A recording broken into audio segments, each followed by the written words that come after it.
Jean-Baptiste a dit ceci en Matthieu chapitre 3, le verset 7 et 8. Il dit, produisez donc des fruits dignes de la repentance. Ça veut dire que quand on se répand, on doit produire certains fruits. La repentance, c'est une transformation intérieure de mentalité. Maintenant, le vrai problème, c'est que quand ta mentalité a changé, tes actions vont naturellement changer. L'homme est ce que son esprit est. Donc, si ton esprit change, ce que tu es va changer. La question que je me pose, comment tu peux prétendre à la conversion alors que rien ne ressemble au changement dans ta vie? Tu continues encore de vivre la même vie et rien n'a changé. C'est les mêmes affaires de go et gars. Tu es encore dedans et ça n'a pas changé. C'est les mêmes affaires de rapports sexuels et ça n'a pas encore changé. Quand il rentre, il transforme. Il est rentré chez Zachée. Le même jour, Zachée dit je ne vole plus. Toi, il est rentré chez toi et tu continues de voler encore plus. Christ est rentré, tu as gardé les mêmes amis, les mêmes causeries bizarres, les mêmes attitudes bizarres. Je me pose des questions concernant ta conversion. Christ est rentré et tu peux encore aller dans une boîte de nuit. Tu as changé et puis tu bois, on dirait, ouais, je sais pas quoi.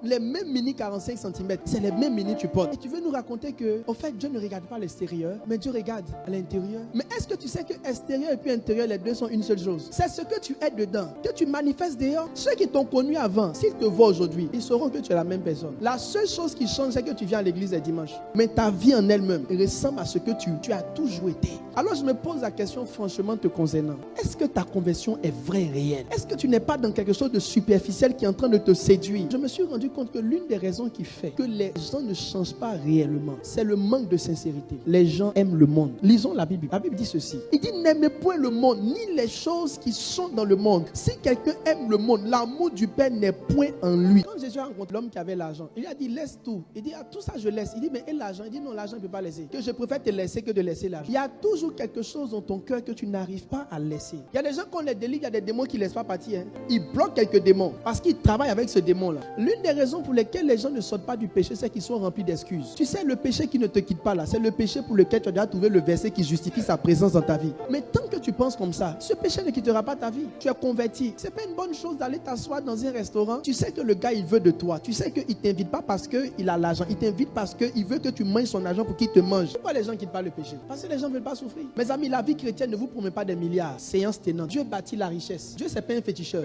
Tu vas pas chez Dieu et puis te met un serpent qui vomit de l'argent. C'est le petit temps que Dieu va prendre pour bâtir ce qui est à toi là que tu veux pas. Et tu es en train de te débattre en gérant parce que tu as peur de la galère. Mais est-ce que quand tu es né avec l'argent?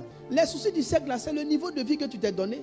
Tu t'es mis à un niveau de la vie où tu es obligé de te faire entretenir. Tu t'es mis à un niveau de la vie où tu es obligé que quelqu'un te donne un peu d'argent. Si tu ne fais pas ça là, ça fait quoi? Mes amis, la pauvreté avec le salut là, c'est mieux que la richesse avec l'enfer.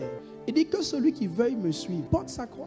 Dieu va te bénir, mais pas de la manière par laquelle tu veux être béni. Souvent pour te convertir là, tu dois redescendre.